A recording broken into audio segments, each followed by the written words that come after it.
प्रश्न क्रमांक 5. अध्यक्ष महोदय, वितरित केल्याप्रमाणे.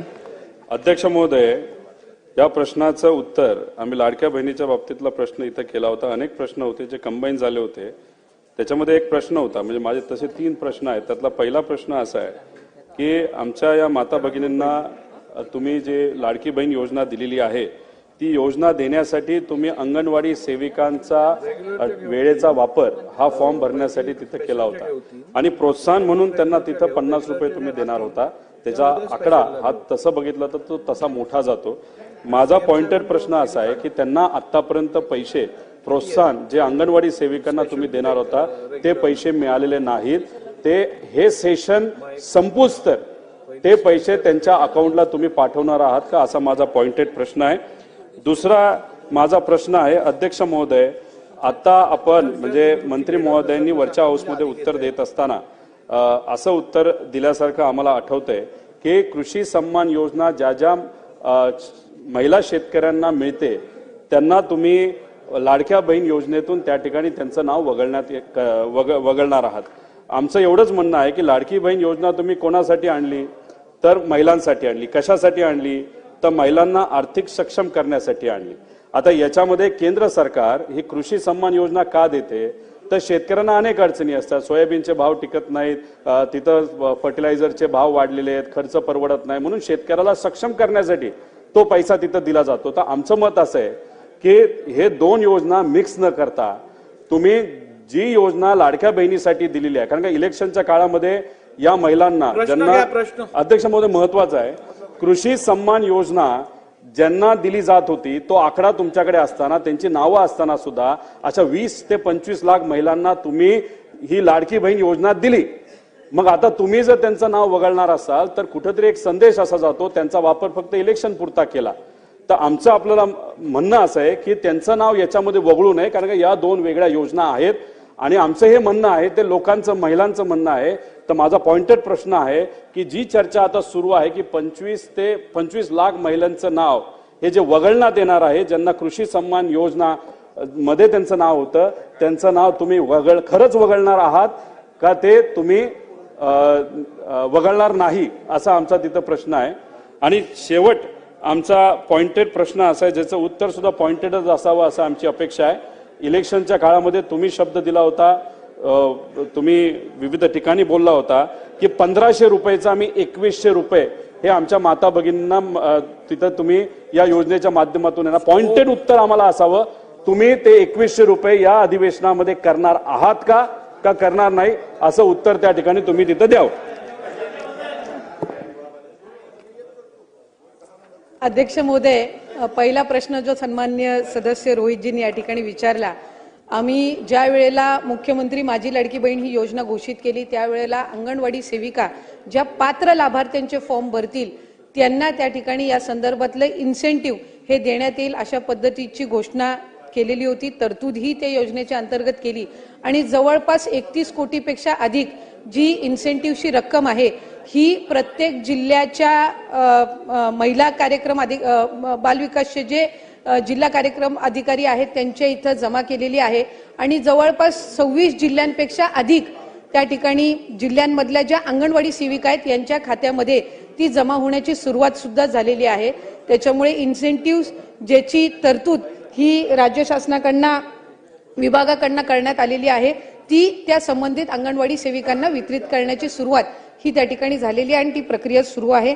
या व्यतिरिक्त जो त्यांनी प्रश्न विचारला तो कृषी विभागाच्या नमो शेतकरी योजनेच्या संदर्भामध्ये आपण विचारला असेल.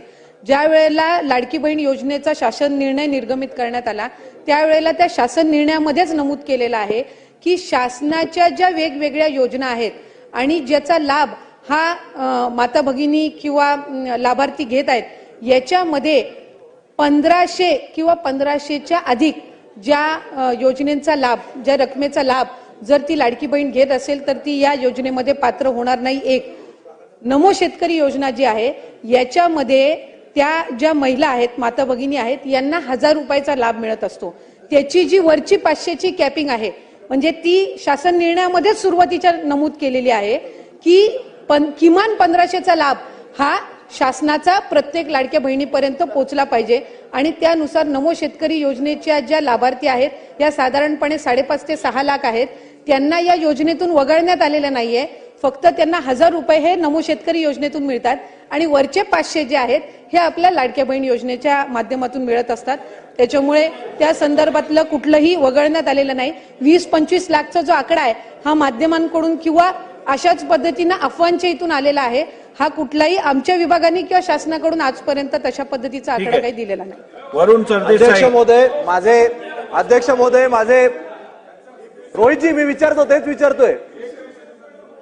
अध्यक्ष महोदय माझे अध्यक्ष ठीक आहे, अध्यक्ष महोदय त्यांना बोलू दे, अध्यक्ष बोला. महोदय माझे 3 स्पेसिफिक प्रश्न मंत्री महोदय यांना आहेत. अहो तेच देतील ना, मी तेच विचारतो ना विचारतात, परत. 2100च विचारतात, त्यांना संधी तर द्या. अहो मला बोलू द्या ना. आता सगळे प्रश्न तुम्हीच विचारणार, त्यांना माझे एक 3 संधी तर स्पेसिफिक द्या. प्रश्न आहेत. निवडणुकीच्या पूर्वी जेव्हा माझी लाडकी बहीण योजना जाहीर केली तेव्हा त्यावेळी किती लाभार्थी आपण होते. त्यानंतर निवडणुकीच्या नंतर जेव्हा सगळे निकष लावण्यात आले, घरात गाडी असेल, दुसरी योजना मिळत असेल, त्यामुळे एक्झॅक्ट आकडा किती आहे, किती लाडक्या बहिणींना अपात्र करण्यात आलं, ज्यांना आधी योजनेचा लाभ मिळत होता आता मिळत नाहीये. आणि तिसरा स्पेसिफिक प्रश्न, सरकारने सांगितल्याप्रमाणे महायुतीच्या वचननामात असल्याप्रमाणे मंत्री महोदयांनी कृपया आम्हाला सांगावं की लाडक्या बहीण योजनेचे 2100 रुपये आपण देणार की नाही, येस ऑर नो. अध्यक्ष महोदय, आपल्या माध्यमातून मला सभागृहाला त्या ठिकाणी नमूद करायचंय की ऑक्टोबर 2024 मध्ये ज्या वेळेला आचारसंहितेच्या आधीचा लाभ वितरित करण्यात आला होता त्या लाभार्थ्यांची संख्या 2,33,64,000 सुमारे इतकी होती. फेब्रुवारी महिन्यामध्ये जो आता आपण लाभ वितरित केला त्याची संख्या ही साधारणपणे 2,47,00,000 पेक्षा आहे. याचा अर्थ असा की आचारसंहितेच्या आधी 2,33,00,000 होती आणि आता 2,47,00,000 आपण महिलांना लाभ हा त्यांच्या खात्यामध्ये जमा केलेला आहे.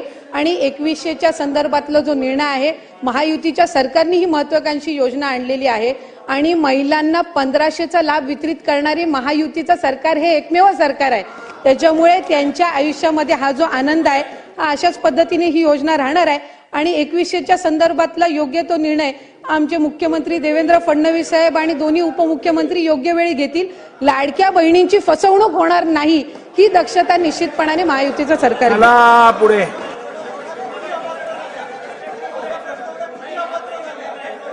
चला, सगळं समाधानकारक झालेलं आहे. प्रश्न क्रमांक 6. प्रश्न क्रमांक 6.